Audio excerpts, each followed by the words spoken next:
Un suscriptor que hizo una contribución al canal quiere comprarse un Mini Cooper, un carro que le gusta mucho, pero antes de hacerlo, quiere saber en qué se está metiendo. ¿Qué tan buen carro es? ¿Qué tan costoso es mantenerlo o arreglarlo? ¿Qué dolores de cabeza puede esperar en este carro? O sea, ¿cuáles son los daños más comunes? ¿Qué debería revisar antes de comprarlo? ¿Qué tipo de peritaje debería hacerlo? ¿Cuál sería un precio justo para un carro de estos entre un modelo 2011 a 2015 a 2016? ¿Cuál sería mejor? ¿El R56 o el F56? Todo eso lo vamos a responder en este video del Mini Cooper. Y comencemos diciendo que el Mini Cooper es un carro engañosamente amplio. Sí, se ve muy pequeñito y de hecho parece un carro de juguete, pero cuando te subes te vas a sentir muy bien, ya seas el conductor o un pasajero. Su desempeño es bastante bueno y aunque lo podemos encontrar en versiones aspiradas y turbo, definitivamente cuando te subes al turbo, que es el que más le interesa a nuestro suscriptor, pues las sensaciones son realmente impresionantes. Para viajar se disfruta muchísimo. Para aquellos que les encanta la velocidad, el Mini Cooper definitivamente es una muy buena opción. Si por algo se caracteriza el Mini Cooper es por su agilidad y tal vez por eso le gusta tanto a las personas jóvenes, especialmente a los que les gusta la adrenalina. Porque ya sea que miremos el de entrada, el 1.6, el que no es turbo, pues tiene 120 caballos de potencia y 160 Nm de torque, que le da una relación peso-potencia de 8 kilogramos por cada caballo y de 7 kilogramos por cada Nm de torque. Lo que hace que este carro arranque de una vez, se sienta el empujón de una vez y cuando va a tratar de alcanzar velocidad, pues logra un 0 a 100 en alrededor de 8.5 segundos, lo cual es bastante ágil para un motor de 1.6 litros. Pero cuando ya hablamos de las versiones turbo, 1.6, 1.5 o 2 litros turbo, pues bueno, esto ya se convierte prácticamente en un carro de carreras. Y es que el 1.5 turbo genera 136 caballos de potencia y 220 Nm de torque. El 1.6 turbo está entre los 175 a los 211 caballos de potencia, dependiendo la versión, entre los 240 Nm de torque a los 260. Y el 2 litros turbo está entre los 192 y los 230 caballos de potencia y entre los 280 y los 320 Nm de torque. Lo dicho, prácticamente son carros de carreras. Ahora, como tal, no son exactamente baratos de mantener, pero tampoco diría que sean muy costosos. Lo que sí es muy costoso en este carro son los arreglos. No solo costosos, sino bastante complicados. De esto vamos a hablar un poquito más adelante. Vamos primero con el tema del consumo, el rendimiento en combustible. Lo primero es, este carro, independientemente de su motorización, lo mejor es usar gasolina extra, premium, como la conozcas. Sus motores son de alta compresión, necesitan este octanaje alto y si no lo usas, lo único que vas a hacer es arriesgarte a que el carro se dañe. No es que se vaya a dañar inmediatamente, no es que le eche gasolina y corriente y se dañó, no, al menos si sucediera tendrías muy mala suerte, sino que se va a dañar más rápido. Y este motorcito, especialmente el N14 N18, es sumamente delicado en muchos aspectos. Entonces, mejor usar gasolina extra. En cuanto a sus rendimientos, ya sea que estemos hablando de las motorizaciones 1.6 o 2 litros, pues tiene un rendimiento muy parecido. En ciudad, dependiendo de las condiciones de tráfico, está más o menos entre los 30 a los 36, 37 kilómetros por galón. En carretera puede llegar a ser más o menos 50, 52 kilómetros por galón.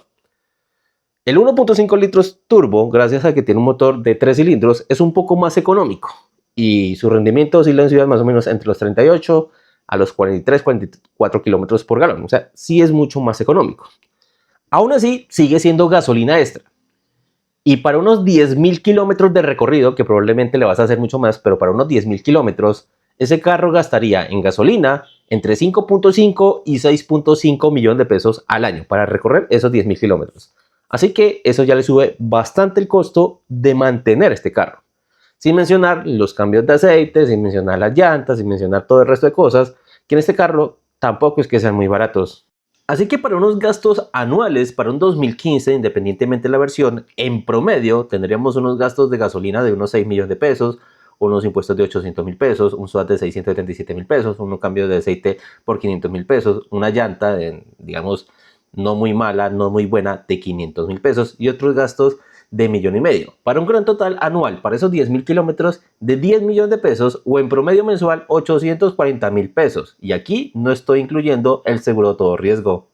Y acabo de decir que la prima de este carro no es exactamente barata porque es que a nivel de fiabilidad no es el carro más fiable. De hecho, no está dentro de los más fiables, sino que es más bien conocido por ser un carro más o menos gallero. No estoy diciendo que sea un carro malo que se la pase fallando, pero sí son bastante habituales sus daños y son daños graves y muy, pero muy costosos porque sus repuestos no son para nada baratos. Entonces, la prima para un carro de estos, digamos, es algo carita. Obviamente va a depender mucho del perfil del asegurado, pero realmente su precio base está un poco por encima. Estamos hablando de que un seguro todo riesgo para este carro, uno medio, o sea, no muy completo, está alrededor de los 4, 5, 6 millones. Vuelvo y digo, va a depender mucho del perfil del asegurado.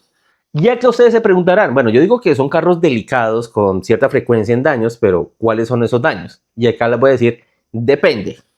Entre el R56 y el F56, el R56 es más malito, es más propenso a los daños, son más frecuentes. Pero los daños del R56 tienen que ver más con la parte mecánica, que tiene que ver con motor, especialmente le gusta tragar aceite o botar aceite por sus empaques. Adicionalmente, el turbito da muchos problemas y es jodidamente caro de arreglar. Kit de distribución da también hartos problemas. Termostato, lo cual hace que este carro se recaliente con relativa frecuencia. Así que esos son más o menos los daños más frecuentes que tienen que ver con el R56. Que debo decir que a nivel mecánico sus repuestos se consiguen un poco más fácil y también son un poco más baratos que los del F56, que si bien es un poco más fiable, sus daños tienen que ver más con la parte eléctrica. Y mire, que yo prefiero mil veces un carro que sea propenso a daños mecánicos y no a daños eléctricos, los cuales se pueden volver una completa pesadilla y son de los que usted comienza a meterle plata y no termina de arreglarlos, porque arreglas una cosa y se daña otra. Y es que debes de tener mucho miedo si comienza a fallar el módulo BDC, porque te vas a encontrar cosas como que, por ejemplo, te subes al carro, lo quieres prender y simplemente no reconoce la llave y no te prende el carro. O, en su defecto, aseguras el carro, quieres salir o quieres entrar y el carro no se desasegura. O, en las versiones que tienen Sunroof, pues no quiere abrir o a veces abre y no quiere cerrar, lo cual es un problema si de pronto está lloviendo. O, en su defecto, vas a ver cómo los testigos se vuelven una discoteca, comienzan a prenderse, a apagarse y pues a dar falsos positivos. También afecta a las ventanas. De pronto quieres abrir la ventana o la quieres cerrar y esta simplemente no funciona, o quieres poner las luces y no alumbran, o a veces quieres apagar las luces y no apagan. O sea, es un problema que da muchos dolores de cabeza. Y claro está, el hecho de que el F56 sea más propenso a los daños electrónicos no significa que los daños mecánicos no se presenten o que no se presenten con relativa frecuencia. Porque es que también tenemos no solo problemas con bujías y bobinas, sino también el turbo. Y aquí, digamos, aplica para todos. R56 o F56, los turbos de estos carros son algo delicados. Tienes que estar muy pendiente de los cambios de aceite, hacerlos cuando deben de ser y echarle el aceite de calidad. Bueno, porque no quieres que el turbo de este carro te falle. Adicionalmente, el 1.5 litros suele tener más vibraciones y también con cierta frecuencia problemas en los soportes del motor. Así que hay que tener cierto cuidado con estos vehículos. Y vuelvo y digo, los arreglos en este carro no son baratos. Por ejemplo, un módulo BDC, estamos hablando de un arreglo aproximadamente, y no tengo los precios actualizados, pero más o menos como 6 millones de pesos solo el repuesto, más la mano de obra que no cualquiera es capaz de hacerlo. Y en sí, estamos hablando de cualquier arreglo más o menos serio de este carro, no te baja de 3 millones y de ahí para arriba. Un arreglo serio en este carro, digamos, del motor, fácilmente se te puede ir 15, 20 millones de pesos. Así que hay que tener mucho cuidado cuando se va a comprar un Mini Cooper. Vuelvo y digo, no estoy diciendo que todos sean malos y que se la pasen en el taller. No, para nada. Solo estoy mencionando, como me lo pidió el suscriptor, sus daños más frecuentes y lo que más debe estar pendiente. Entonces, mi recomendación, si te vas a inclinar por una F56, la humedad es un enemigo para este carro. Súbete, míralo, siéntelo en el suelo principalmente, huélelo y si le sientes cierto olor a humedad, no lo compres.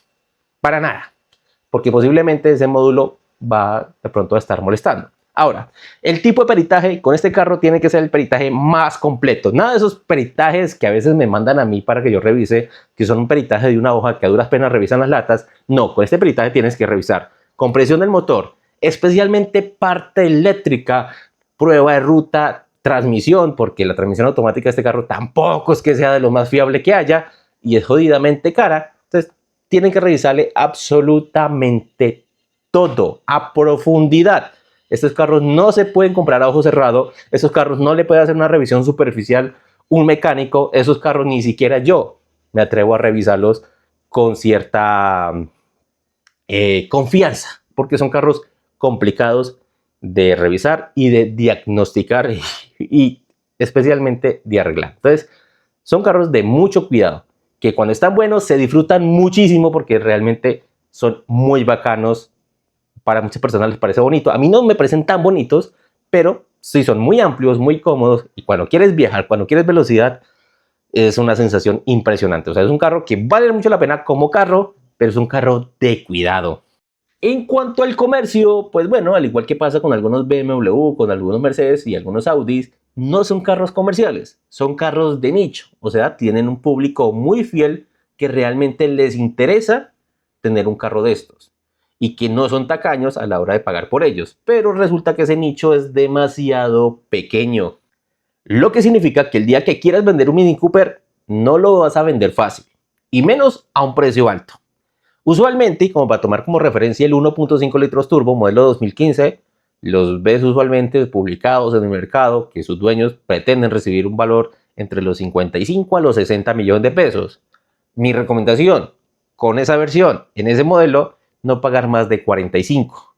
¿Que va a ser difícil conseguirlo? Sí, pero es el precio que vale la pena en estos carros. Porque vuelvo y digo, el día que necesites venderlo, a menos que tengas mucha suerte y des con alguien de ese nicho que le interese, pues posiblemente vas a conseguir un precio por encima de los 50, incluso muy cercano a los 55. Pero la realidad es que eso casi no pasa. Entonces, son carros que son muy bonitos, que se disfrutan mucho y que tal vez a muchos les interesa, pero a un precio bajo. Porque le tienen miedo a los repuestos, le tienen miedo a los arreglos, le tienen miedo a los gastos de este vehículo, ¿sí? Y le tienen miedo hasta el mismo comercio. Entonces, mi recomendación, 45, máximo 48, y eso sí está hermoso. Eso es lo máximo que yo recomendaría pagar por un 2015 con motor de 1.5 litro turbo.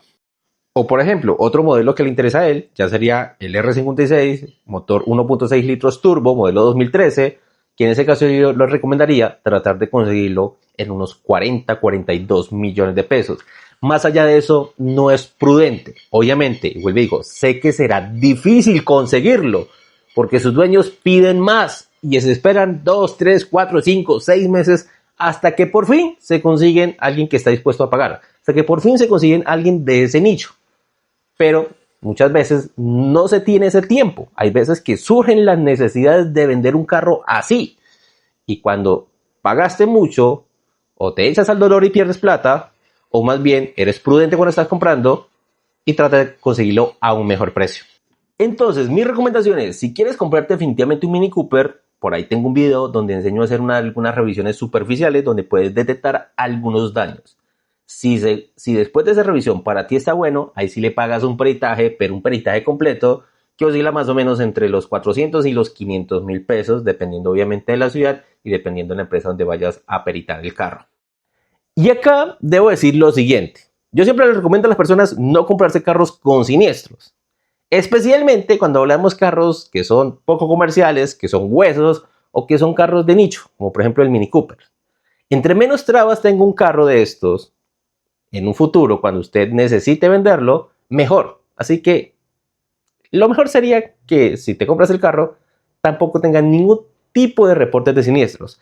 Y si lo llega a tener, porque no significa que tenga siniestro esté malo, no, pero si llega a tener siniestros, trataría de negociar aún más el precio, que yo sé que lo va a dificultar mucho más, porque ya los precios que dije son bastante pues, bajos y algo distantes a lo que uno encuentra en el mercado y que sus propietarios quieren conseguir. Pero así son este tipo de carros. Normalmente conseguir un buen carro a un buen precio necesita uno de mucha paciencia y tiempo. Pero cuando hablamos de un carro de estos, se necesita aún más paciencia para ser prudente. Claro, con su plata pues puedes comprar lo que quieras, incluso puedes pagar mucho más, valores cercanos a lo que sus dueños los publican, pero no es una decisión prudente, que puede llegar a ser muy costosa en un futuro. Yo sé que la mayoría de las personas piensan que es que nadie compra un carro para venderlo al otro día porque no es su idea, pero sucede, y sucede más de lo que creen. Que uno puede comprarse un carro pensando que lo va a tener 5 años, pero resulta que a los 2 meses se vio obligado por X o Y razón, pues de venderlo. Y es por eso que toca ser muy inteligente desde el momento de la compra. Tal vez no te dediques a comprar y a vender, pero a veces resultan y se dan las cosas para que eso suceda. Y bueno, mis amigos, eso ha sido todo por este video. Espero que les haya gustado y les haya servido, especialmente a nuestro suscriptor. Si te compras, revísalo muy bien, porque si está bueno, lo vas a disfrutar muchísimo. Pero si está malo, lo vas a sufrir demasiado. Ten mucho cuidado con todo eso. Muchísimas gracias por verme y nos vemos en una próxima